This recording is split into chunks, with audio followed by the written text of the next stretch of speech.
everyone, welcome back to Global Center of Languages once again.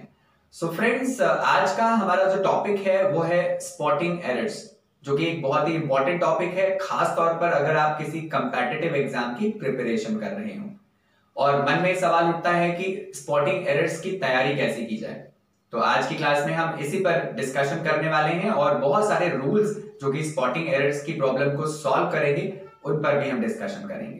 तो चलिए class को फिर क्यों ना शुरू किया जाए। स्पॉटिंग एरर की प्रिपरेशन करने के लिए सबसे जरूरी चीज है कि आप अपना जो ग्रामर का बेसिक पोर्शन है उसको मजबूत करें, इसको स्ट्रेंथन करें।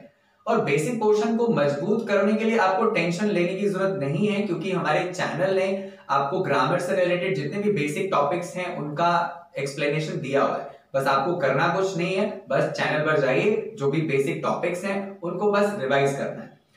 तो चलिए अपनी जो हमारी आज की क्लास है स्पॉटिंग एरर्स, उस क्लास को शुरू करते हैं और जो भी इंपॉर्टेंट रूल्स हैं उन्हें भी शुरू करते हैं। हम बहुत सारे रूल्स आने वाले समय में सीखने वाले हैं, उनमें से कुछ रूल्स हम लोग इस क्लास में सीखते हैं। तो हमारा जो आज का पहला रूल है उसको समझने के लिए सबसे पहले हम कुछ एग्जांपल्स की मदद लेंगे, कुछ सेंटेंसेस की मदद लेंगे। तो अभी बोर्ड पर आपको पहला सेंटेंस दिखाई देगा, अब बोर्ड पर देखिएगा। बोर्ड पर पहला सेंटेंस है, one of the problem with you is that you never come in time. तो आप देख सकते हैं एक सेंटेंस है, one of the problem with you is that you never come in time. ये सेंटेंस या कुछ इस तरह का सेंटेंस एग्जाम में आपको मिल सकता है। इसको अलग अलग पार्ट्स में बांट दिया जाएगा, जिसमें आपको जिस पार्ट में एरर है उसे ढूंढना पड़ेगा। तो अगर इस पूरे सेंटेंस को देखा जाए तो इसमें एक एरर मौजूद है friends. One of the problem with you is that you never come in time, इसमें एरर है। आप लोग अलग अलग तरीके से एरर को डिटेक्ट करने की कोशिश कर रहे होंगे, तो मैं आपको बता दूं यहां पर कौन सी एरर मौजूद है। दोस्तों यहां पर इस सेंटेंस में नाउन को टारगेट करती हुई एक एरर है, यहां पर नाउन रिलेटेड एरर है और वो एरर है प्रॉब्लम में, PROBLEM। तो प्रॉब्लम यहां पर जो है ये एक प्रॉब्लम है इस सेंटेंस की, यानी कि प्रॉब्लम में ही एरर है। और ये एरर क्या है और कैसे इसे हम पहचानेंगे ये मैं आपको बताता हूं। दोस्तों वन ऑफ, यहां पर एक शब्द इस्तेमाल किया गया है, वन ऑफ। तो वन ऑफ एक प्रोनाउन है और रूल कहता है कि वन ऑफ के बाद में हम अगर किसी नाउन को प्लेस कर रहे हैं तो एक फिक्स्ड रूल है कि वन ऑफ के बाद में हमेशा जो भी नाउन आप रखेंगे वो प्लूरल होना चाहिए, यानी कि वन ऑफ के बाद में हम प्लूरल नाउन का इस्तेमाल करेंगे। तो problem is a singular noun और इसके बाद अगर हमें यहां पर सही नाउन का इस्तेमाल करना है तो हम प्रॉब्लम की जगह पर प्रॉब्लम्स को इस्तेमाल करेंगे। तो वन ऑफ द प्रॉब्लम्स होना चाहिए, ना कि वन ऑफ द प्रॉब्लम होना चाहिए। तो वन ऑफ का एक फिक्स रूल है कि वन ऑफ के बाद में हमेशा हम जो नाउन रखेंगे वो प्लूरल होगा। और केवल वन ऑफ ही नहीं, इसी तरह के कुछ और प्रोनाउन हैं जो इसी तरह के रूल को फॉलो करते हैं। बोर्ड पर आपको उनकी लिस्ट मिल जाएगी। वन ऑफ के अलावा हम ईच ऑफ की बात करें या नीदर ऑफ की बात करें या ईदर ऑफ की बात करें, तो each of, one of, neither of, either of, इन सब के साथ में हम सेम स्ट्रक्चर को फॉलो करते हैं, जिसमें इनके बाद में नाउन को हमेशा प्लूरल फॉर्म में रखा जाएगा। और अगर इनके आगे कोई वर्ब आएगी तो वर्ब को हमेशा हम सिंगुलर फॉर्म में रखेंगे। तो दोस्तों वन ऑफ के बाद में, ईदर ऑफ के बाद में, नीदर ऑफ के बाद में और ईदर ऑफ के बाद में आपको चेक करना है कि नाउन प्लूरल फॉर्म में ही आना चाहिए और उसके बाद जो वर्ब आ रही है वो सिंगुलर फॉर्म में ही आनी चाहिए। तो अगर हम अपने सेंटेंस को देखें तो वन ऑफ द प्रॉब्लम को हमें क्या करना है, प्रॉब्लम की जगह पर हमें प्रॉब्लम्स कर देना है और हमें आगे चेक करना है इसके साथ जो वर्ब आएगी वो सिंगुलर आनी चाहिए। तो one of the problems with you is, तो आप देख सकते हैं जो वर्ब आई है वो इज है, जो कि सिंगुलर वर्ब है। इसका मतलब यहां पर वर्ब रिलेटेड कोई मिस्टेक नहीं है, यहां पर मिस्टेक हमारी नाउन रिलेटेड थी। तो उम्मीद करता हूं कि ये वाला रूल आपको समझ में आया होगा। इसी तरह से जैसे मैंने बोला वन ऑफ के अलावा आप ईच ऑफ की बात कर लें या ईदर ऑफ की बात कर लें या नीदर ऑफ की बात कर लें, इनके साथ भी हम सेम रूल को फॉलो करते हैं। चलिए इसको समझते हैं कुछ एग्जांपल्स के साथ। तो दोस्तों सेंटेंस है कुछ इस तरह से, neither of my two friends have wished me on my birthday. तो neither of my two friends have wished me on my birthday. अब इस सेंटेंस में आपको एरर को ढूंढना है। तो आपको अगर ये रूल पता है कि नीदर ऑफ या ईदर ऑफ या ईच ऑफ या वन ऑफ के साथ में एक फिक्स स्ट्रक्चर फॉलो होता है, वो ये है कि इनके बाद में नाउन प्लूरल होना चाहिए। तो चेक कर लीजिए कहीं ये नाउन रिलेटेड एरर तो नहीं है इसमें। तो आप देख सकते हैं नीदर ऑफ के बाद में मेरे टू फ्रेंड्स, यानी कि नाउन जो है वो प्लूरल है, neither of my two friends. तो मैंने फ्रेंड्स का इस्तेमाल किया है जो कि प्लूरल नाउन है, यानी कि नाउन रिलेटेड एरर नहीं है यहां पर। अब दूसरी एरर यहां पर हो सकती है कि ये वर्ब रिलेटेड हो। तो neither of my two friends have wished me on my birthday. तो आप देख सकते हैं फ्रेंड्स के बाद में जो वर्ब आ रही है वो हैव है। और आपको मैं बता दूं कि हैव एक प्लूरल नेचर की वर्ब है, लेकिन रूल क्या कहता है कि हमें यहां पर जो वर्ब रखनी है वो सिंगुलर नेचर की होनी चाहिए, यानी कि have will be replaced by has. तो अगर हम यहां पर हैज लगा देते हैं तो ये जो सेंटेंस है ये पूरी तरीके से करेक्ट हो जाएगा और सेंटेंस बन जाएगा neither of my two friends has wished me on my birthday. तो देखा आपने, either of, each of, neither of और वन ऑफ के साथ में हम फिक्स रूल को फॉलो करते हैं। और फिक्स रूल है कि नाउन अगर आएगा तो वो प्लूरल फॉर्म में आएगा और उसके साथ जो वर्ब आएगी वो सिंगुलर फॉर्म में आएगी। तो ये तो रहा रूल नंबर 1। अब हम मूव करते हैं हमारे रूल नंबर 2 की ओर। अगले रूल को समझने के लिए हमें एक सेंटेंस की हेल्प लेनी पड़ेगी। हमारा एक सेंटेंस है, we, you and they are leaving for Mumbai tomorrow. इस पूरे सेंटेंस को अगर आप एक बार में रीड करेंगे तो आपको लगेगा कि इसमें एरर नहीं है, बट इस सेंटेंस में एक एरर है और वो एरर प्रोनाउन बेस्ड है, यानी कि प्रोनाउन को टारगेट करती हुई वो एरर बनाई गई है। दोस्तों, हम प्रोनाउन की अगर बात करते हैं तो प्रोनाउन के लिए एक रूल है ये कि जब हम प्रोनाउन को सब्जेक्ट की पोजीशन पर एक से ज्यादा संख्या में इस्तेमाल करते हैं, जैसे यहां पर यूज हो रहा है, आप देख सकते हैं सब्जेक्ट की जगह पर हम 3 प्रोनाउंस को यूज कर रहे हैं, एक है वी, एक है यू और एक है दे। तो यहां पर एक से ज्यादा प्रोनाउन सब्जेक्ट की जगह पर आ रहे हैं। तो कभी भी जब भी एक सेंटेंस में एक से ज्यादा प्रोनाउन सब्जेक्ट की पोजीशन पर आते हैं तो रूल कहता है कि इन प्रोनाउंस का अपना एक रूल है पोजीशन में आने का, यानी कि इनका जो सीक्वेंस है वो एक रूल को फॉलो करता है। और रूल ये होता है कि जब एक सेंटेंस में एक से ज्यादा प्रोनाउंस सब्जेक्ट की पोजीशन पर आते हैं तो उनका जो सीक्वेंस है, उनकी जो सीरीज है वो सेंटेंस की वर्ब पर डिपेंडेंट होता है। जी हाँ, सेंटेंस की वर्ब डिसाइड करेगी कि इनका सही क्रम क्या होगा। और वो कैसे पता चलेगा, मैं बताता हूं। अगर सेंटेंस की वर्ब एक पॉजिटिव नेचर वाली वर्ब है, यानी कि एक सकारात्मक नेचर की क्रिया है, एक जनरल नेचर की क्रिया है, जैसे जनरल नेचर क्या होता है, पढ़ाई करना, खेलना, मूवी देखना या खाना खाना, एंजॉय करना। तो एक ऐसा काम जो पॉजिटिव नेचर का हो, जनरल नेचर का हो और उसको करने के लिए एक से ज्यादा प्रोनाउंस का इस्तेमाल किया जा रहा है सब्जेक्ट की पोजीशन पर, तो रूल कहता है कि ऐसे में एक रूल है प्रोनाउन की पोजीशन को डिसाइड करने का और उसके अकॉर्डिंग जो प्रोनाउन का जो सीक्वेंस है, जो प्रोनाउंस का क्रम है वो कुछ इस तरह का होगा। पॉजिटिव नेचर के लिए हम सीक्वेंस फॉलो करते हैं दोस्तों 2, 3 एंड 1, जहां पर 2 का मतलब है सेकेंड पर्सन, 3 का मतलब है थर्ड पर्सन और 1 का मतलब है फर्स्ट पर्सन।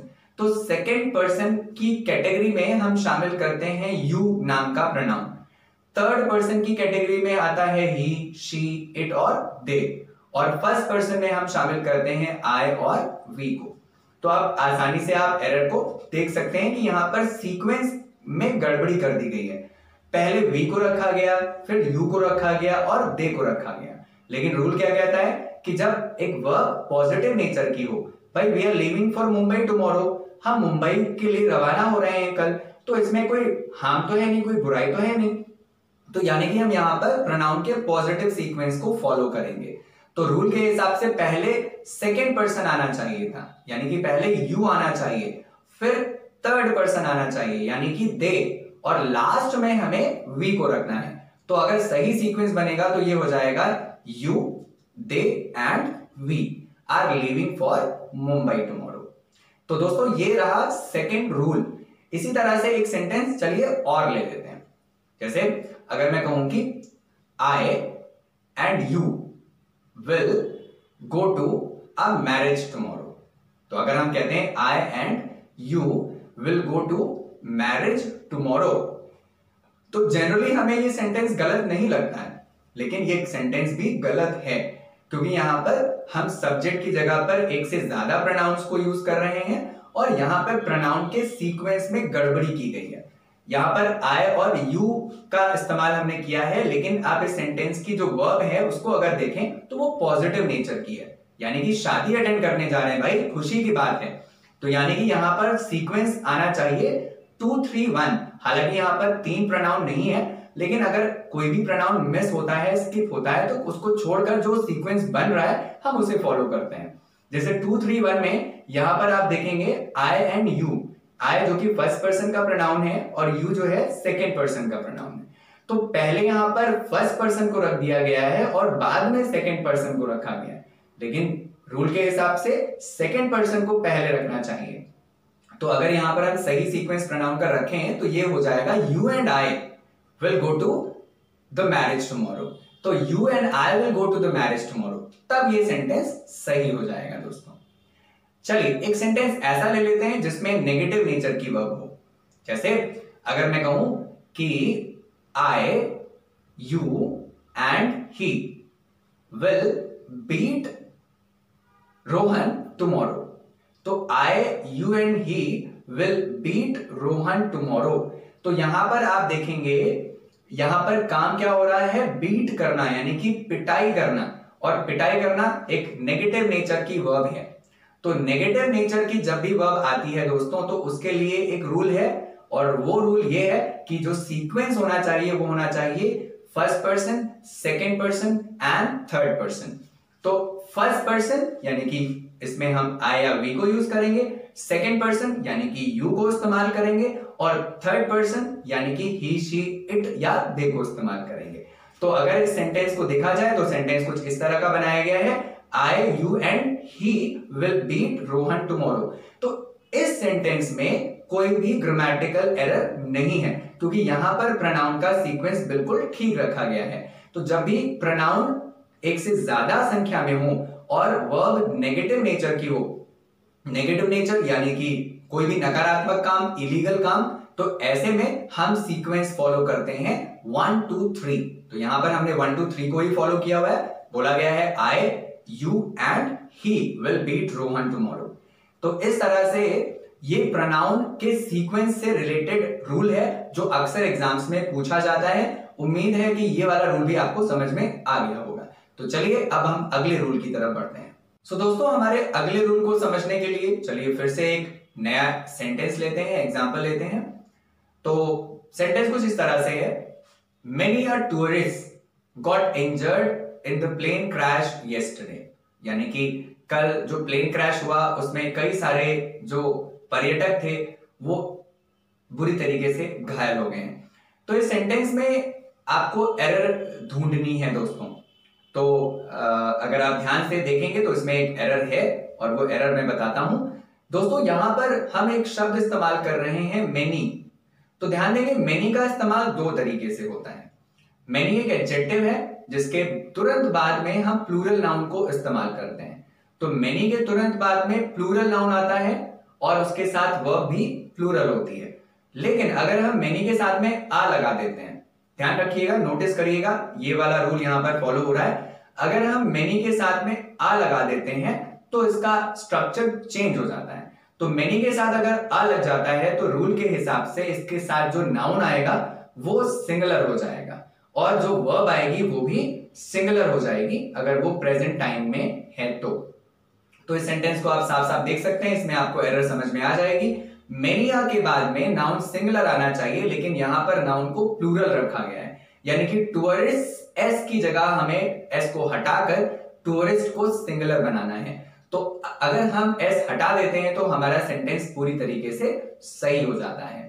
तो many a tourist got injured in the plane crash yesterday. तो ध्यान रखना है कि मेनी अ के बाद में हमेशा जो वर्ब आती है वो जो नाउन आता है वो सिंगुलर होता है और जो वर्ब आएगी वो भी सिंगुलर होगी अगर वो प्रेजेंट टाइम में है तो ध्यान रखिएगा। इसी तरह से कुछ और एग्जांपल्स ले लेते चलिए।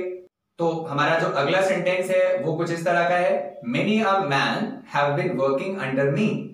तो अगर आप मेनी अ का स्ट्रक्चर जानते हैं तो इस सेंटेंस में भी एरर को आप ढूंढ सकते हैं।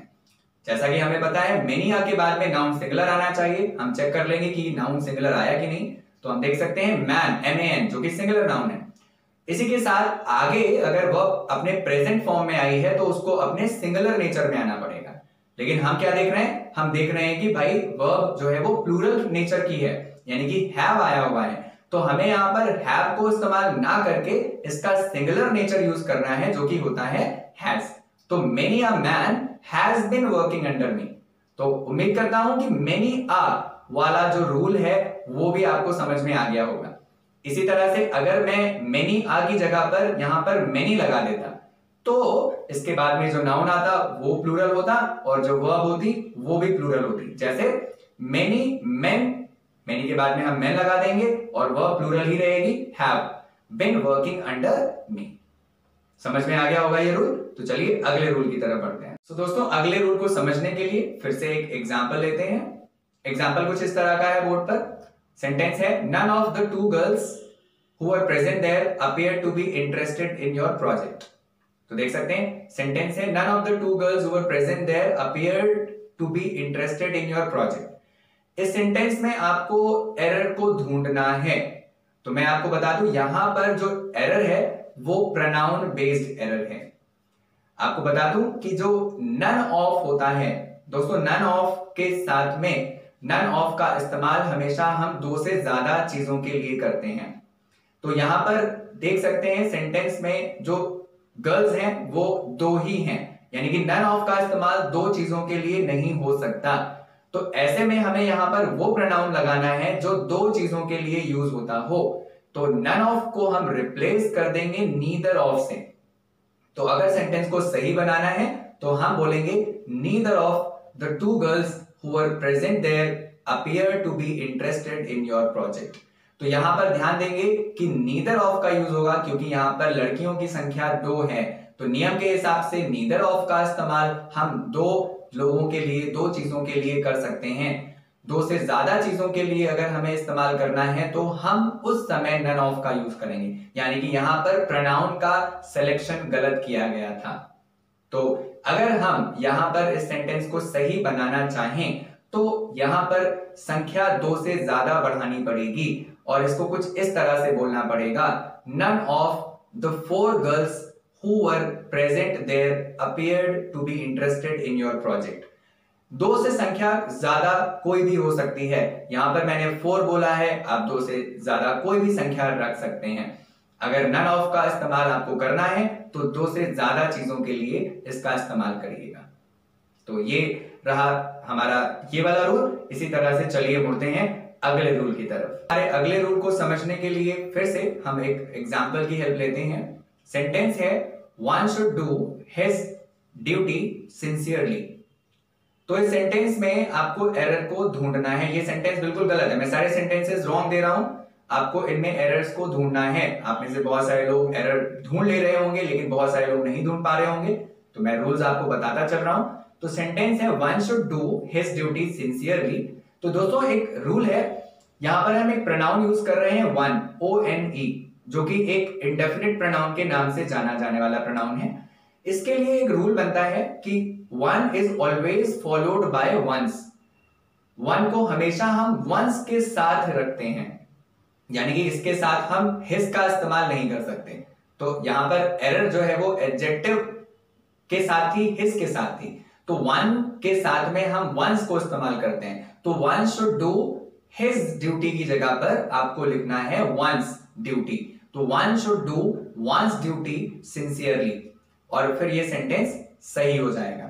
जैसे एक सेंटेंस और ले लेते हैं, one should serve his nation.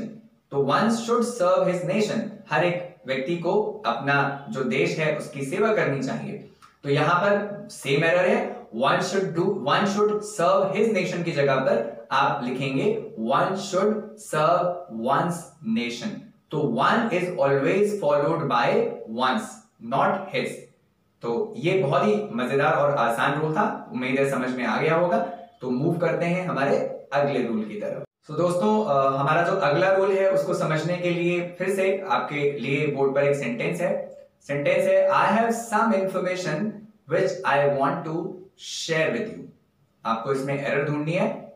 एक नजर में आप देखेंगे तो इसमें आपको एरर नहीं नजर आएगी, ग्रामेटिकली सेंटेंस पूरा सही लगेगा, लेकिन इसमें एक छोटी सी लेकिन बहुत ही इंपॉर्टेंट एरर है जो आपको समझनी है।